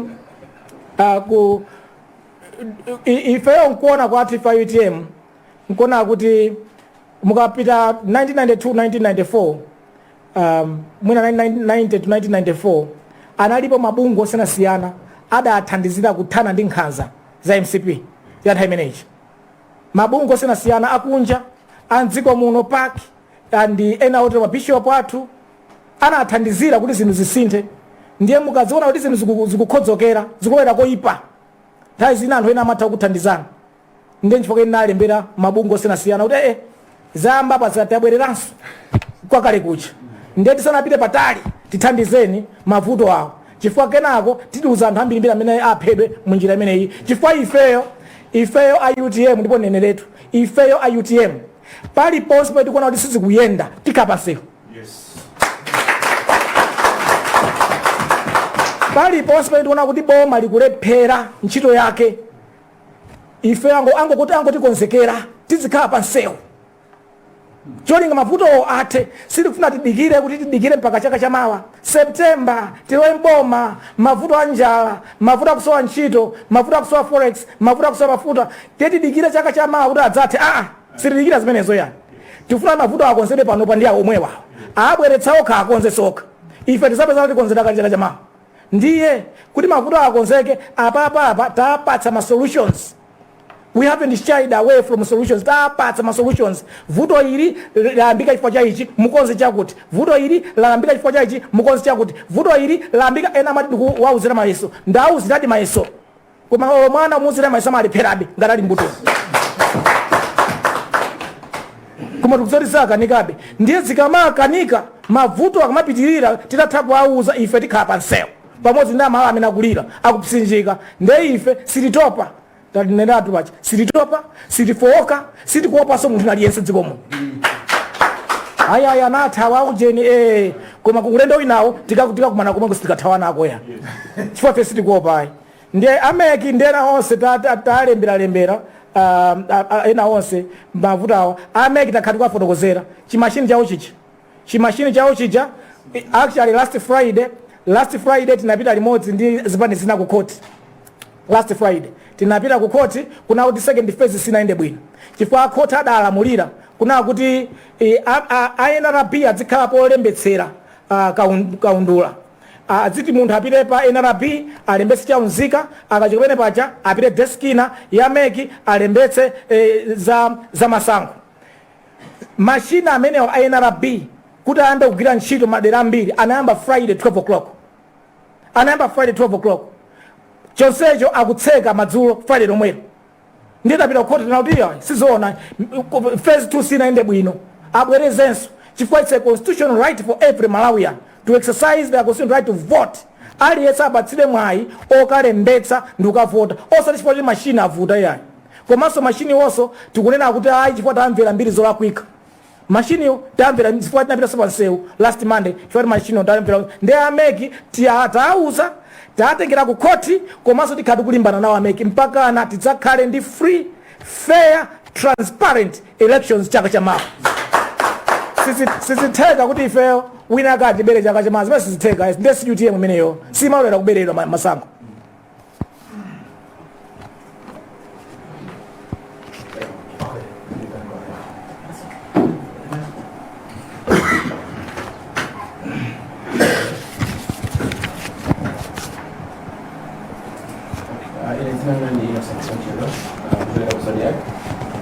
Soyamba nyokuza ndi kanyala ide angena ngodi natsugulanda ali pena mumabeleka ngali conflicting or misleading information ko makanga ndi mbali na ngamadia zisizo kwenda kuilo makanga ndi mapa kaso discourage apena ula bali zisizo kwenda kuilo kuli amuna ni sakati bese bigere lenzo ngosole yet useni basukule mumabilo manga ndi ngamene mubasukule ya makanga ali ngale mundima ukula alizi msuzi kwenda kuna otenga amo Amerika ya ula dibida dibida na coach budi zubaka na zuma ndio sana pia na sababu sababu mara imesikia uli hapo na digezi zizalo ngosole akusoraji wili ndi zomwe mwana anapenda kaso mzuzu la uli atsobranda ina mbali ya bumwe ngara na sidi ni yeno ndero dia zi mu video konseo aba kamba kuti chipani chote ya mjizi bila konseo zimukano zokulimuzi bila pano ka kabena muzi digadi ya nasidi wa kawida na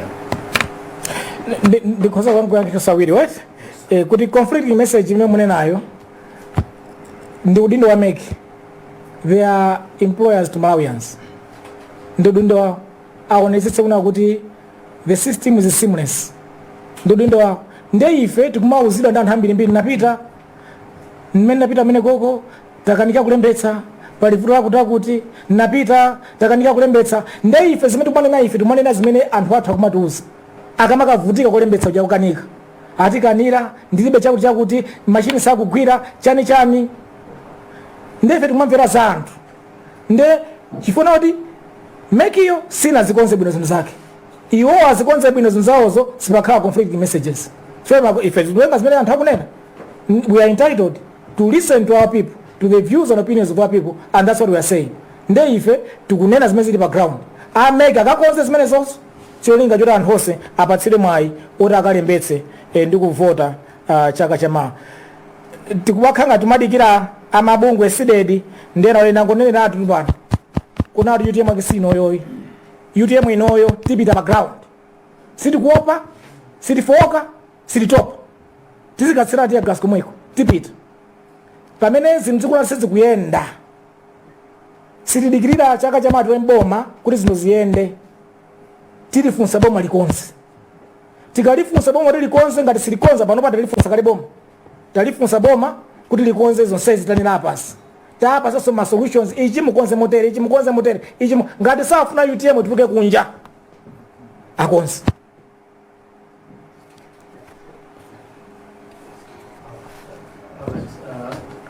Nilibrina Mwanza kutoka kutoka television ni kushauri Soyamba kukuza na kwa streaming nao ya gari kukuza mshipani maga hani kukuza ubali mwenye ulipo kati mshipani kaona zikone gabi kujumina baada ya mbali zui maga mbali imeni ya sasa umeni ndi mbali ya ona board usi sindi kuzolinga di amene mwasakira umeni matapo zoda maga boni tsabuti ngumigizani ndi usi amena kan president wachibani chimenechi mara wakabwayang'anira kuti pakabali ma-instances angapo masipapitawa kuti involving maka anthu achipani kuonetsa ngati swala litsogolera mwendapo chani ngati sinatiko kena kalikonse kupita chitsogolo muutani kuti pakhale kuti pali mgwirizano komanso ngati chipani chikuonera kuti chipani ndi chimodzi funso lacho maka kukuza ulendo kupita ku 2025 ngati UTM mwina kungofuna chitsimizo chake kuti muyende motani muyende abenoka kapena mwakonzeka kulandira mpena amene angafune kuti muyende nawo limodzi la South Africa. Ningoyankhira timuonjezera. Okay. Joseph Maziska Prefect. Yeah. Ndikukhulupirira mukumamva tekesera kapena zimene anthu akulankhula kuchokera pa nthawi imene munalo wa UTM kufikira pamene mwapeza mpando umene wa mtsogoleri wa chipani cha UTM anthu akumati munatumidwa ndi DPP kudzatenga UTM. Kani zimenezi mukamamva mukoza kunena kuti chani dziko? Yes, ndiyankhe funso limene lachitatu mazisa lachitatu ndiyankhe loyambiriro ndiyankhe motere una kuti olemekezeka vice president athu a dziko lino olemekezeka Dr. Michael Usi ndizonadi atatisiya malemu a vice president athu amene atisiya malinga ndi constitution yathu and constitutional order zinatanthauza zona kuti a vice president apanowa akhale a president a chipani cha UTM ndi anakhala a president a UTM mu nthawi yonseyi mpaka na pamene convention yachitika ndi convention iko adindo atsogoleri atsopano a chipani cha UTM asankhidwa. Meeting yoyambirira ya Central Executive Committee ya UTM inakumana Friday muofesi momwe kuyambira mmawa mpaka na madzulo. Chimodzi mwa chinthu chimene chinalingalira komiti imeneyi ndi nkhani yoti tikawathokoze vice president athu potsogolera UTM mu nthawi imene kuchokera pamene malemu anatisiya mpaka pamene adindo atsopano asankhidwa. Ndiye tinapanga ma arrangements tinapempha Friday lomwelo kuti tikawathokoze a vice president potitsogolera nthawi yonseyi. Komanso chinthu china tipefa tikawauze chinachona kuti komiti yatsopanoyi inaganiza kuti isapange open debate and discussion pa nkhani imene Central Executive Committee ndi NEC ya mbuyo inapanga yona kuti iwowo kapena chipani cha UTM chikutuluka mu mgwirizano mu boma la mgwirizano. Panali resolution imene apangidwa yona kuti UTM atuluka mu mgwirizano. Ndiye Central Executive Committee takumana Friday sinafune kutsegulaso nkhani imeneyi inangotenga imene inapangidwira kalemo kuti no UTM ifeyo adindo atsopano talowa tili kale kunja kwa coalition government ndiye tingopitiriza mmene tililimo timafuna tikatsindikizire apresident athu amene apuma pa upresident wa chipanichi kuti komiti adindo atsopano asankha kuti maganizo anachitidwa nthawi imeneja angopitirira ife sili kuunikiranso maganizo amene aja kapena kukhalanso ndi maganizo omayang'ana kuti tibwererenso tiyambe kukambirana zawo zobwereranso mboma ayi ife tikungoyang'ana 2025 September tidzikonzetsere UTM kuti no 2025 tikawina apresident athu opumawo sanatipatse mpaka na lero opita kuti tikawaone tikawauze kuti adindo atsopano ndi awa ndipo zina mwa zimene tazipanga kale ndondomeko zimene tazipanga kale zina kuti ifeyo tili kunja kwa boma mmene munaganizira ndi komiti yakaleyo tipitiriza momwemo zimenezo talephera kuti tichite motero komanso talemba kalata iyo adziwitsa kuti that being our position sitikuyembekezereka ngati UTM tizikha ma functions amene boma lapanga ngati coalition government ndiye ma function amene ife tizikhala chotero aliyense amene angatengera anthu kwa ma functions ngati amene aja ifeyo tili ndi njira zathu. We have instituted a disciplinary committee and we can deal with that matter as a disciplinary matter.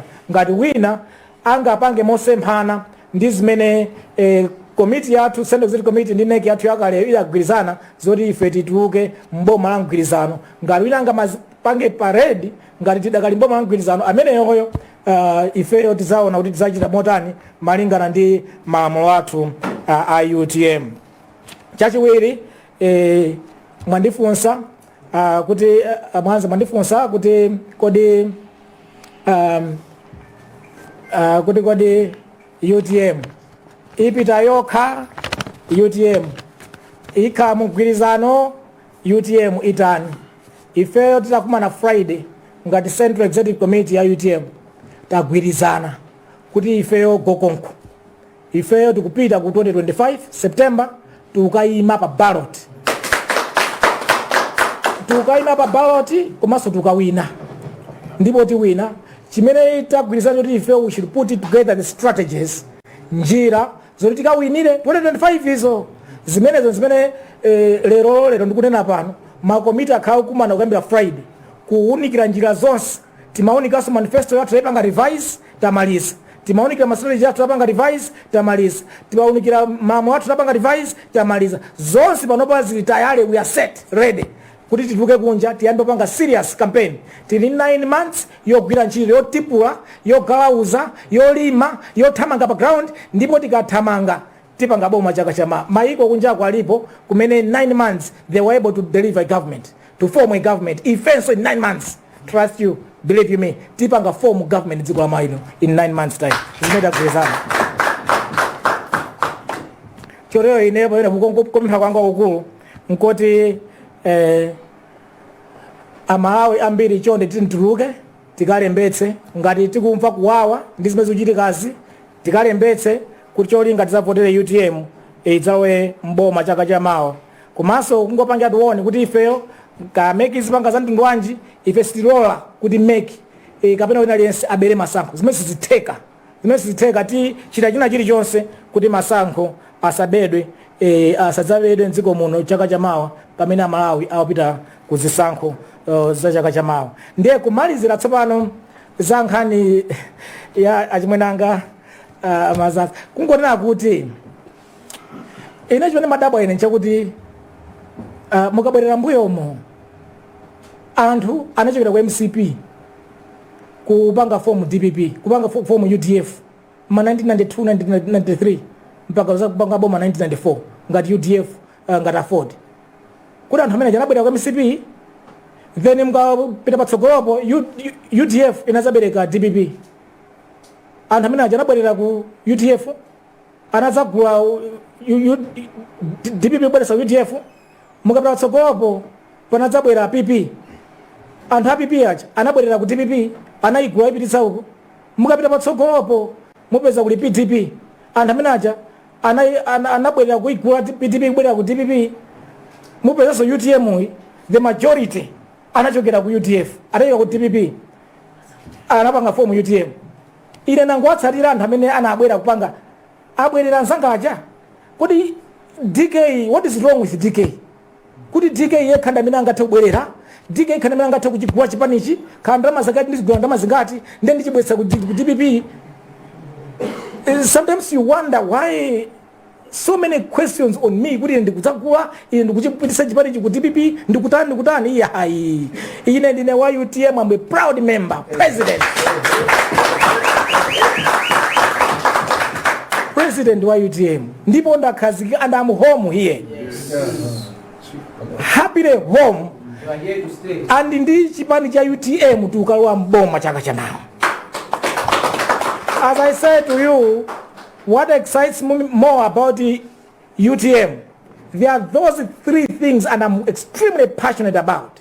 To do away with the tribalism, nepotism, cronyism. Zipani says zimavutika nkhani zimezisi. It's only UTM which can stand up and say if we were saying no to this nonsense. Ndimauze na udi Dr. Bana nazaphwanya stupid federation of Nyasara and Rhodesians and so forth. Ngati pali another stupid ideology yofunika tithanena ngati Malawi ndiya tribalism, nepotism, cronyism, and that is the job for UTM to do that. China, corruption. We need to do away in all its forms corruption. And that's UTM. Then transforming Malawi. UTM, transforming. What a beautiful part. You can never find any better part in Malawi than UTM. If you take the background, every voter, every home, every village, to convince them that UTM is the party. UTM is the one with the best agenda. UTM, actually, the role in the transformative agenda. Chimeta panga UTM tukunena kuti tikangotenga boma chaka cha mawa immediately day one titapanga reset macro fiscal projection yonse, titapanga reset fiscal policy, reset mandatory policy, reset exchange rate policy. Day one yongo wa boma, day one tikatero budget tukusinda boma lili lonse will get a minimum of 100 billion kwacha boma lili lonse. A minimum of 100 billion kwacha. Litsapanga chani. Komanso kuti boma lili lonse ate bare minimum alisa kale kubomako ku district iko kukhale kuti tikhale ndi CEO pakati apo akafuna ma councils azikani ma CEO onse ma CEOs tifuna zimene tizapange tizazikonzo tipotsika ma CEO alikoma ndi management team yake. Ndiye kuti akalanda 100 billion akakhala anthu ake abwino olipidwa bwino othandizidwa bwino amene aja kuzokupanga develop likomaja kwa bwino kwambiri in 5 years 100 billion ndiye pali posi pakhala magetsi, pali posi pakhala madzi, zipatala zikonzedwa, maskulu akonzedwa, tourism chali ma hotels zikhala kumanga pali posi kulikoma kucha. Imagine 100 billion kulikoma every year. Likoma msachita kudabwa paradise of Malawi. Anyamata awa onse awa zikwata zikapangira kulikoma chokuza kama hotelo abwino achokongola kulikoma. That's what we want for Malawi. Then my key sectors are mining and amangotaya ATM, mining, agriculture value addition, tourism, manufacturing. Tufuna kuti every year tizidzaika 500 billion ku mining every year for 5 years. Every year 500 billion ku manufacturing 5 years. Every year for 5 years kumaika ku tourism 500 billion. Every year kumaika ku processing yazinto zakumonda 500 billion. Tiza kanima factories all over, migodi all over, mahotels all over. Anyamata ajali panchesi babi wajakupanga mipando yao panga sikiani zitini zao zija onsea ajaza kaudeta wasinda. Now they are producing things for the global market. Kodi tu have linked them to the global market. Alindima ma factories all pangas in all over Ngadimena Korea, China, Mujomango pangas in all over the country because we have invested 500 billion every year in manufacturing. That is UTM for you. Transformative agenda for Malawi. Azira udabwa Malawi. Lija tembe nukilo ziko nseri kusinjiratu. And if you ask me, Kotika 500 billion to these 4 sectors, that is 2 trillion. Tika 100 billion to every district, that is 3 trillion. That is 5 trillion. Ibaita kusanchiro. Capital here present tizaenda pansi ine, ndizaenda pansi. Ndazi nzanga wakazaka minister. Tizaenda pansi ndrama zosi na zitumi zikabukire nchito. Ndiye pa 5.8 trillion budget chaka chinoja 5 trillion taikawa kuzimene zizi. Tika ngotero chitu kuchizingoti cut all over the country. That is UTM for you. We can do it. Transform this country. Nkumakhandisa kujeso kwanira. Kusia upanga import useless stuff. Tukupanga export zambiri mbiri. We can develop this nation quite easily. Imene yonde UTM. Nde ina home. Home. I will have 1 minute. Yeah. Are you still have a question? No, it's okay. Okay. Ugo ndi matero kumamaliziro kwa mafunso athu kwa bwana president tikutiziko kwambiri chifukwa chobwera mawu nyinji kaya kuma studio kwa salandu sindikuziwa koma mabwera mawu nyinji kwambiri siko kwambiri tipempe amene anatipempherera atisekere ndipemphera. Let us pray.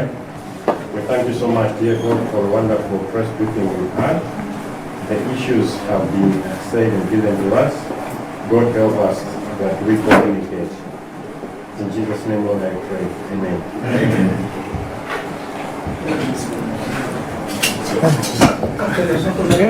Thank you very much. Good. All right.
Ndimene wayankhulira mtsogoleri wa chipani cha UTM adaletso kabambe. Of course ndokuti speech yawo inali magawo awiri.